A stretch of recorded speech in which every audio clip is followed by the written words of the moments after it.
Assalamualaikum warahmatullahi wabarakatuh. Pada kesempatan kali ini saya akan memberikan penjelasan tentang bagaimana kita bisa memanfaatkan program dari Kementerian Pendidikan dan Kebudayaan Ristek Republik Indonesia terkait dengan program Kedai Reka. Di video ini saya akan menjelaskan tentang bagaimana cara membuat account dari Kedai Reka tetapi dari pihak Insan Dikti. Jadi apabila ada perusahaan ataupun sebuah lembaga di mana untuk meningkatkan produktivitasnya sehingga membutuhkan intervensi dari atau bantuan dari pihak universitas khususnya dari perguruan tinggi, maka dari Insan Dikti dapat mengajukan sebuah program sehingga nanti bisa disambut oleh pihak universitas sehingga bisa berkolaborasi dalam bentuk matching fund atau berkolaborasi sehingga peningkatan produktivitas dari industri itu bertambah dengan bantuan adanya bantuan dari pihak perguruan tinggi. Baik, kita langsung saja kita mulai.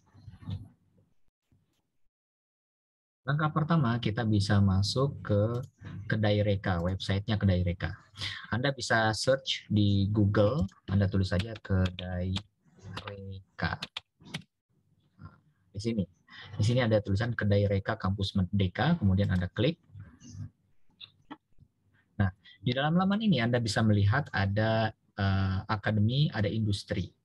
Nah, pada video ini saya akan menjelaskan tentang dari pihak industri. Maka Anda bisa memilih industri. Ya, apabila Anda punya ide di mana dari pihak perguruan tinggi dapat membantu produktivitas di perusahaan Anda. Industri, kemudian di sini Anda bisa klik masuk. Apabila misalkan Anda belum memiliki account, maka Anda bisa membuat account. Ya, kalau misalkan Anda belum memiliki account, Anda bisa daftar di sini. Nah, di sini jangan lupa karena Anda dari pihak industri, Anda pilih. Di sini ada insan perguruan tinggi, Anda pilih dari industri. Nah, ini masukkan nama lengkap Anda, ya. Kemudian alamat email Anda. Saya sarankan alamat email adalah alamat email yang dari perusahaan Anda. Ya, jadi bukan alamat email pribadi, tetapi alamat email yang dari perusahaan Anda. Misalkan perusahaan saya adalah bintangbiene.com, misalkan perusahaan, maka alamat emailnya itu adalah fkmail@bintangbiene.com. Saran saya seperti itu. Kemudian di sini Anda masukkan kata sandinya, kemudian ketik kata ulang sandinya, kemudian daftar. Nah, semudah itu untuk mendaftar di Kedai Reka. Nah, apabila Anda sudah memiliki sudah menjadi bagian dari Kedai Reka, maka Anda tinggal masuk saja langsung. Ya, ini masuk. Kemudian Anda tinggal masukkan alamat email Anda. Ya, alamat email Anda. Ingat email dari perusahaan. Kemudian Anda masukkan kata sandinya.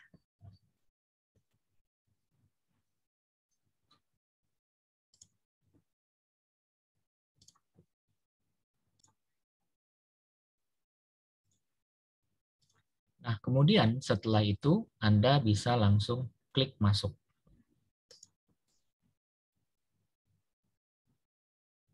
Ya, bisa masuk. Kemudian inilah tampilan dari Kedai Reka tersebut. Nah, jadi di sini ada nama saya, kemudian di sini ada lembaganya dan lain sebagainya. Nah, kebetulan di sini saya sudah melakukan beberapa kali untuk penawaran kepada perguruan tinggi. Nah,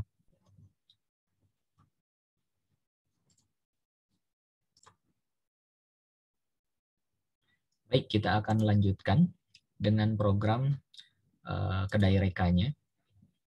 Kita share.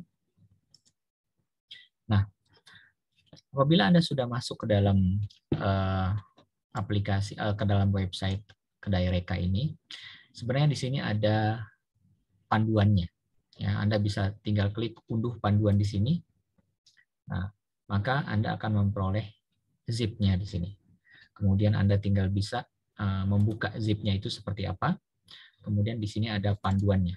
Nah, di dalam panduan itu jelas itu ada lampiran-lampiran yang harus disiapkan, kemudian ada buklet panduan, dan ada template proposal matching fund-nya. Oke, nah kalau sekiranya kita mau ambil ini buku panduannya, tinggal kita klik di sini. Nah, kemudian kita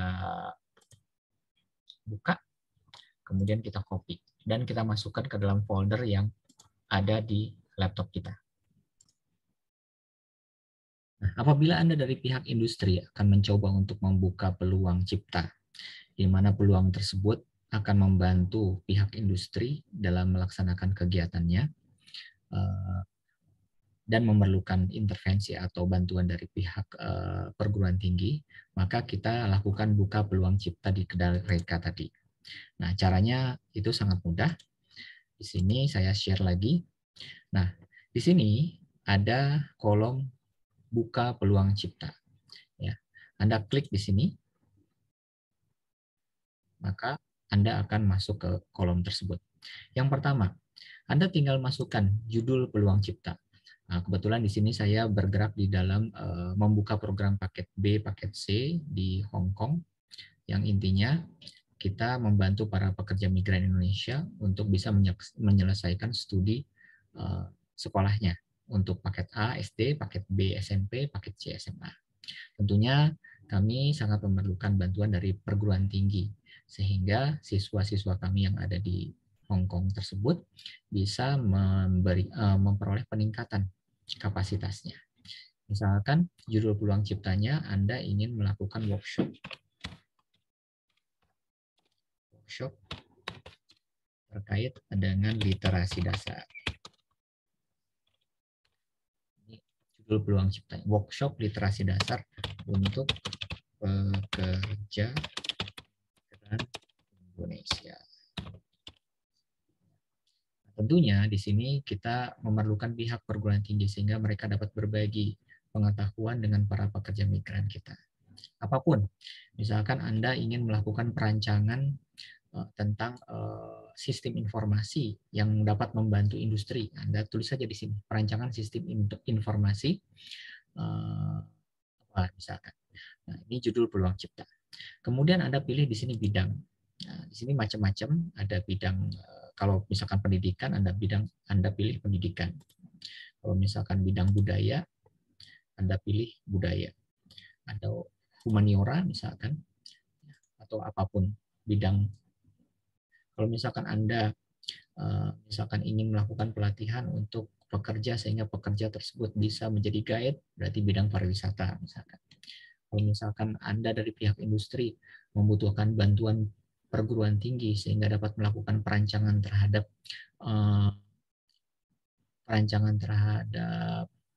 produk yang Anda buat, misalkan di industri manufaktur, Anda tinggal pilih industri manufaktur. Nah, ini tergantung kebutuhan. Kemudian berikutnya Anda masukkan latar belakang. Ya, pembukaan peluang cipta ini apa latar belakangnya? Apa latar belakangnya workshop literasi dasar untuk pekerja migran Indonesia? Ya, misalkan di sini Anda jelaskan saja terkait dengan misalkan Anda bercerita tentang pekerja migran Indonesia memiliki sumber daya yang sangat dapat dikembangkan bla bla bla bla. Kemudian akan tetapi mereka memiliki keterbatasan dalam pemahaman matematik, ya, menghitung, ya, otomatis itu butuh literasi dasarnya. Atas dasar itulah kita ingin melakukan pelatihan workshop tersebut. Nah, itu latar belakang. Kemudian Anda masukkan tujuan, ya, tujuan dari program ini. Apa saja tujuannya? Misalkan di sini saya menulis tujuannya adalah meningkatkan kemampuan pekerja migran Indonesia dalam kemampuan baca tulis, misalkan meningkatkan kemampuan pekerja migran Indonesia dalam mengembangkan potensi budaya dan lain sebagainya. Tentunya sangat tergantung kepada pilihan bidang, kemudian sangat tergantung kepada judulnya, ya, karena di sini literasi workshop literasi dasar. Nah, kemudian di sini Anda tinggal pilih syarat minimum. Apa syarat minimumnya? Apakah dia non teknologi? Berarti Anda tidak memerlukan output berupa teknologi tertentu. Kalau misalkan dia teknologi, misalkan Anda butuh perangkat lunak sehingga membantu proses administrasi di perusahaan Anda. Ya, tentunya di sini Anda bisa melihat teknologinya. Apakah outputnya hanya berupa asumsi dasar? Apakah outputnya hanya berupa konsep? Apakah outputnya nanti dari kegiatan ini? Apakah pembuktian konsep? Ya, atau validasi laboratorium. Misalkan Anda butuh penelitian tentang bagaimana meningkatkan menyembuhkan, misalkan bagaimana menyembuhkan gatal-gatal di kulit, ya misalkan Anda dari industri farmasi membutuhkan riset dari perguruan tinggi. Nah, sampai di mana risetnya? Apakah butuh validasi lingkungan? Apakah sampai ada produknya, ya, yaitu perupa dasar, rupa final? Apakah sampai terjadi sistem lengkap? Tergantung kepada kebutuhan Anda sebagai pihak industri. Nah, kalau biasanya kalau workshop mungkin masuk kategori sebagai pembuktian konsep. Ya. Kemudian Anda masukkan di sini tujuan kriteria lebih spesifik untuk kreasi reka. Jadi dari kegiatan ini kira-kira apa saja output yang ingin diharapkan dari operasi dari kegiatan ini, dari matching fund ini. Di sini misalkan dari workshop ini diperoleh adanya guru pembimbing dari proses pelatihan tersebut yang diberikan kepada audiens selama berapa bulan misalkan. Kemudian apakah ada modulnya nanti outputnya, apakah ada video tutorialnya misalkan, apakah ada sertifikasi untuk para peserta workshop. Nah, di sini Anda masukkan secara detail. Kemudian di sini ada masukkan kata kunci. Nah, kata kunci ya tergantung pada judulnya. Misalkan kata kuncinya literasi dasar, literasi dasar, kemudian apalagi pekerja migran Indonesia yang ada di Hong Kong, Anda terserah masukkan. Kemudian di sini ada durasi. Kalau sekiranya tergantung kepada kebutuhan kita, apakah durasinya 4 bulan, 5 bulan, atau 6 bulan. Nah, di sini ada 4 bulan, 6 bulan, atau 10 bulan. Anda tinggal pilih, misalkan 4 bulan. Kemudian, nah ini penting batas akhir buka peluang. Karena pada saat Anda akan membuka, itu akan banyak perguruan tinggi yang mengajukan proposal kepada Anda. Nah, Anda di sini tergantung, Anda tinggal masukkan sampai tanggal berapa Anda bersedia untuk menerimanya. Tentunya ini harus dibatasi oleh gelombang program kedai rekanya. Kalau misalkan kedai rekanya sampai tanggal 30 ditutup, maka Anda jangan mepet-mepet. Anda misalkan tetapkan sampai tanggal 27 misalkan. Kemudian di sini ada klik OK. Ya. Seperti itu. Nah, kemudian di sini juga Anda bisa unggah dokumen gambar perusahaan Anda ya dari pihak industri. Anda tinggal klik unggah di sini, atau Anda bisa mengunggah video dari pihak industri. Ya, misalkan saya ingin memasukkan gambar, ya Anda pilih gambarnya apa, misalkan ini. Ya. Anda juga bisa mengunggah tautan video. Ya, Anda tinggal masukkan, misalkan Anda punya video di YouTube, misalkan Anda punya video di YouTube, misalkan di sini www.youtube.com, video Anda misalkan tentang apa ya, tentang analisa SWOT.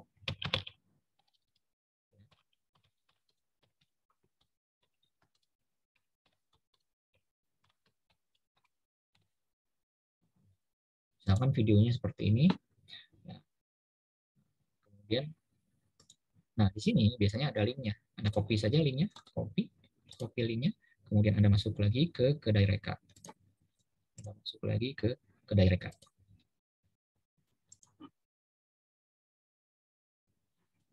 Ya, kita akan masuk lagi ke kedai reka. Oke. Nah, kalau misalkan tautan di paste di sini, copy paste. Nah, oke. Kemudian unggah. Anda tinggal klik unggah. Oke. Jangan lupa pada saat Anda sudah memasukkan semua, Anda tinggal klik di sini. Saya atas nama entitas usaha berkomitmen terhadap kelangsungan kolaborasi semua detail yang tertera di atas, misalkan. Kemudian saya setuju. Nah, di sini dengan syarat dan ketentuan dan kebijakan privacy. Maka kalau sudah oke, Anda klik di sini. Buka peluang cipta. Klik. Gitu. Selesai. Maka otomatis Anda sudah melakukan pembukaan peluang cipta.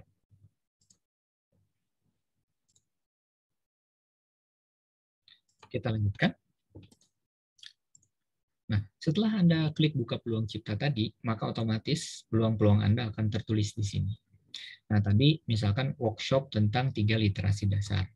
Tunggu saja 2, 3, atau 4 hari. Pasti ada perguruan tinggi yang akan tertarik dengan program Anda tersebut. Nah, misalkan ya pada saat di hari ketiga, Anda cek lagi ya, misalkan cek Anda klik di sini, kemudian dilihat, oh ternyata ada 3 perguruan tinggi yang masuk untuk mengajukan proposalnya ke saya. Nah, otomatis Anda cek dulu di sini ada batasnya misalkan.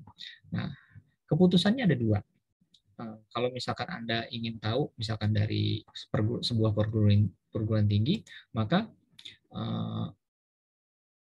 Anda buka di sini, kemudian Anda baca apakah proposal yang diusulkan oleh perguruan tinggi tersebut sesuai dengan apa yang Anda tetapkan, misalkan, atau sesuai dengan harapan Anda, ya. Nah, atau misalkan Anda masuk ke sini, ya Anda buka dulu, oh ternyata dia ini yang proposal yang diajukan, kemudian ringkasan singkat tentang solusi, karena kan kita mengajukan sebuah program ya yang tentunya akan membantu perusahaan atau industri. Kemudian di sini, kemudian dokumen pendukungnya Anda cek juga dari perguruan tinggi tersebut. Nah, dari beberapa perguruan tinggi yang mengajukan tadi, otomatis Anda harus memilih satu ya, dari perguruan tinggi tersebut. Statusnya Anda bisa tentukan sendiri. Statusnya itu hanya ada 2, yaitu siap berkolaborasi atau ditolak. Ya, siap berkolaborasi atau ditolak. Ditolak ini artinya bahwa proposal yang diajukan mungkin tidak bersesuaian dengan apa yang Anda harapkan dari perguruan tinggi tersebut. Tapi kalau misalkan siap berkolaborasi berarti proposal yang diajukan oleh perguruan tinggi tersebut atau tim dari perguruan tinggi tersebut itu sesuai dengan harapan Anda. Ya. Nah, ini contohnya seperti itu. Nah, jadi ini adalah beberapa program yang kita ajukan dan di sini akan dilengkapi oleh beberapa perguruan tinggi yang masuk gitu. Nah, seperti ini. Nah, apabila Anda sudah mengklik proposal diterima, oke. Jadi kalau sekiranya ada proposal yang sudah diterima, ya, atau ditolak, itu kita bisa melakukan konfirmasi. Nah, sebenarnya di sini ada menu, apakah diterima atau ditolak. Anda tinggal pilih, diterima atau ditolak. Pada saat Anda sudah klik diterima, maka akan muncul siap berkolaborasi. Ya, maka akan muncul di sini siap berkolaborasi. Kemudian setelah itu, oh iya, apabila ternyata Anda sudah final terhadap proposal tersebut, jangan lupa statusnya di sini. Misalkan, dan Anda sudah mencapai batas akhir. Ya, misalkan batas akhirnya 31 Maret 2002. Nah, sudah mencapai batas akhir dan Anda sudah menemukan perguruan tinggi yang akan menjalankan program Anda tersebut, maka jangan lupa di sini. Ya, statusnya ditutup. Maksudnya ditutup apa? Supaya tidak ada lagi perguruan tinggi yang masuk sementara Anda sudah membuat sebuah keputusan. Nah, inilah apabila kita ingin membuat atau membuka peluang cipta dari pihak industri kepada pihak perguruan tinggi. Lalu proses berikutnya tentunya Anda berkomunikasi dengan pihak perguruan tinggi tersebut.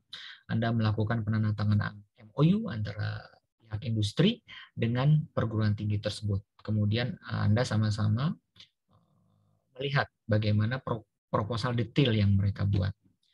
Dan tentunya setelah kesepahaman itu, maka ada beberapa poin penting yang mungkin harus Anda tuntaskan dari pihak dunia industri.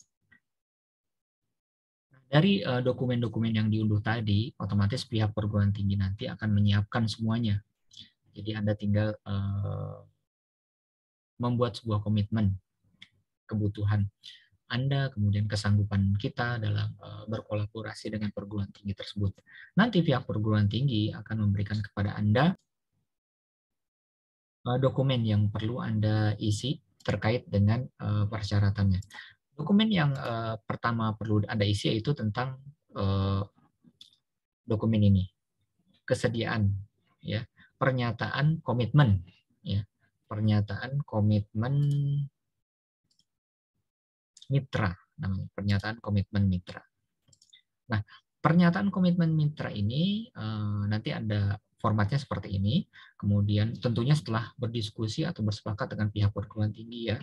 Nah, di sini Anda masukkan kop surat perusahaan kita sebagai industri, kemudian ada buat pernyataan nama lembaga, jabatan, kemudian di sini adalah kepala tim dari perguruan tinggi tersebut ya. Tentunya dia masukkan, kemudian di sini ada dana dari mitra tunai atau in kind misalkan.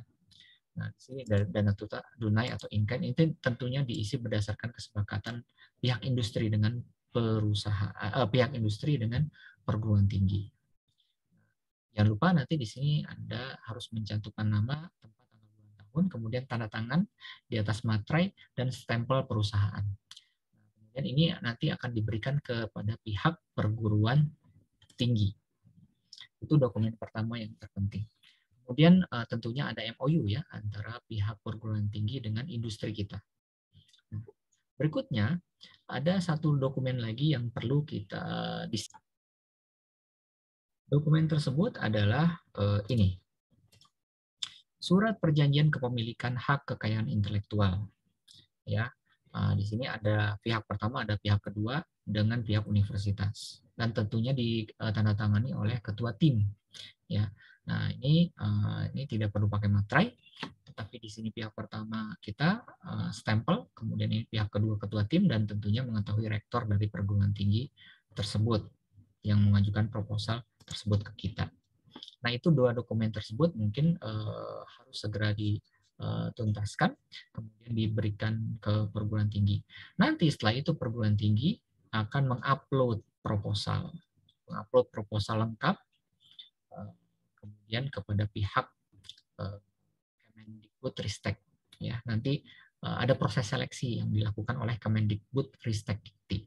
Demikian video terkait bagaimana caranya kita membuka peluang cipta dengan di program Kedaireka Kemendikbudristek. Ya, jadi program ini ada tentunya ada gelombang-gelombangnya ya dalam 1 tahun itu. Semoga bermanfaat. Assalamualaikum warahmatullahi wabarakatuh.